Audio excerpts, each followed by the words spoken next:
the head DMs for Lair, the Sea Lich, talk a bunch.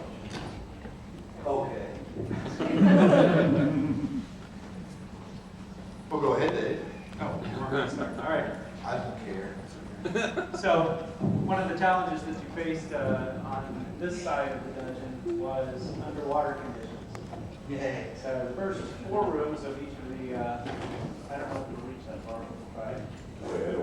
It'll work. Yeah, it does. What do you think? That's what she said.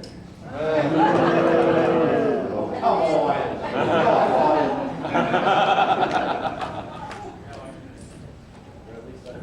Stop working now. Yes, I know. I thought that's what she said.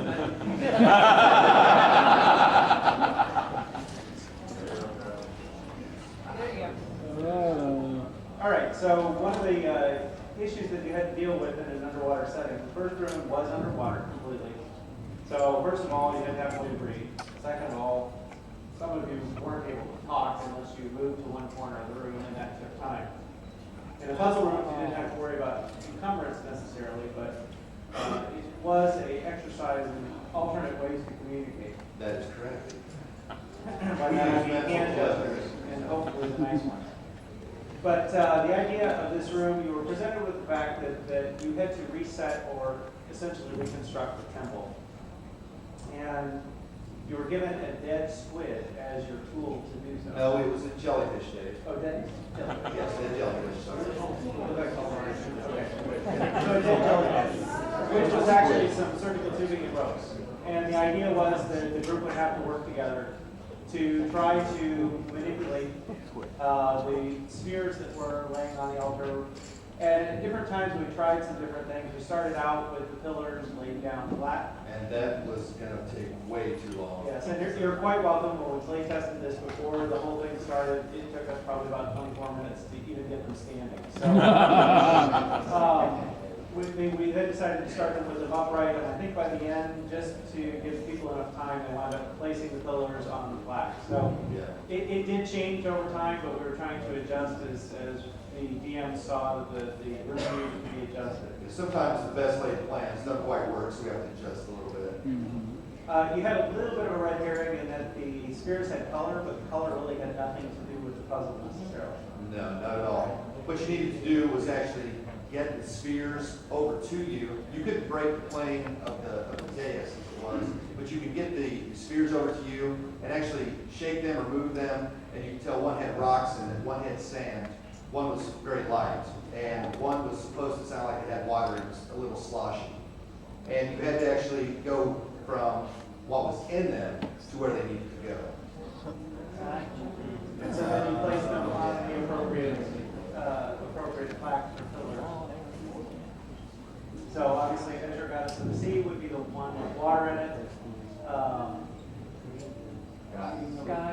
Sky would be air. Sky would be air. Desert would be sand. Desert would be sand.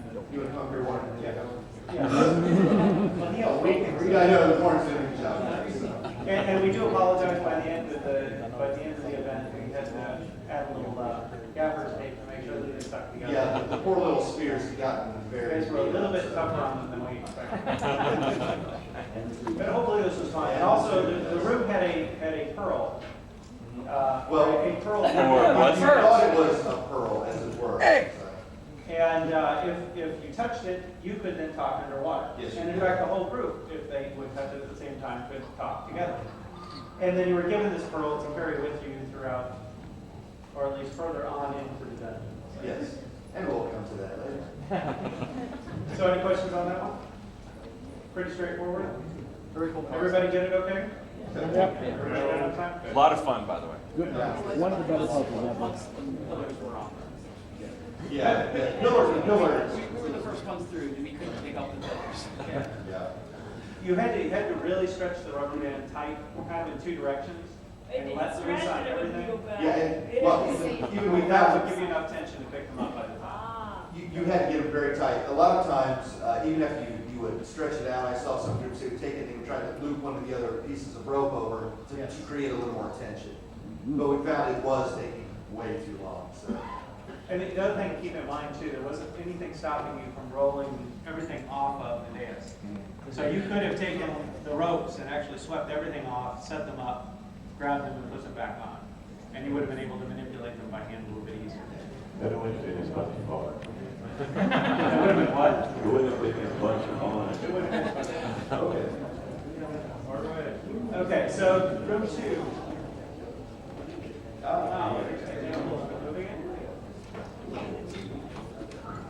Okay, now I want to say that I hadn't even heard about the project, the little side project that the makers had to film this completely underwater. I've seen a lot of Hollywood effects where they do underwater scenes and try to fake it with blue screen and some, and some fans and things like that. But they actually shot this underwater. Why don't we,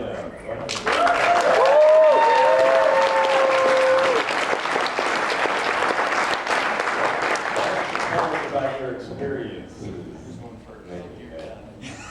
Tell us about that video project. We could let the sirens start first. Yeah. Talk to the mic. Yeah, waterproof cameras are just simply not waterproof. We went through 3 before we got one that actually. No, the third one broke. We didn't. No, the third one didn't. Okay. Yeah, Kodak is lying about their waterproof cameras. Well, this was shot in a friend's swimming pool. The background was the black landscaping plastic. It was just draped over the back wall of the pool, so you wouldn't see like down tiles and floral stuff. We used barbells and weights and things like that to weigh that down, which worked okay. It was 10 minutes of shooting and 20 minutes of kicking plastic and adjusting and sticking. Yeah. Our sirens stayed underwater by carrying, they had these little 8-pound weights, and they would swim out and use the weight to drop to the bottom quickly, and then hook their feet into a pair of little dumbbells on the bottom so that they could stay submerged with a lungful of air. That spell effect that our casting siren there was throwing at you was actually masking this switch between takes where they went to the surface and got a breath. It was cold, very cold. Yes. A lot of weightlifting, a lot of weightlifting. It's not easy to tread water with an 8-pound weight in your hand while somebody is trying to frantically arrange plastic so you don't drown. And I think what is it? We ended up using. There were loops, 3 different loops for the attack, for the song, and then for the empty water. Anyway, we shot with 3 Saturdays. We shot 3 full Saturdays for about 12 minutes of footage, and about 7 of which we used. So it was a long process, but I think it was really rewarding in the end. We ended up with a really good product. So Really great.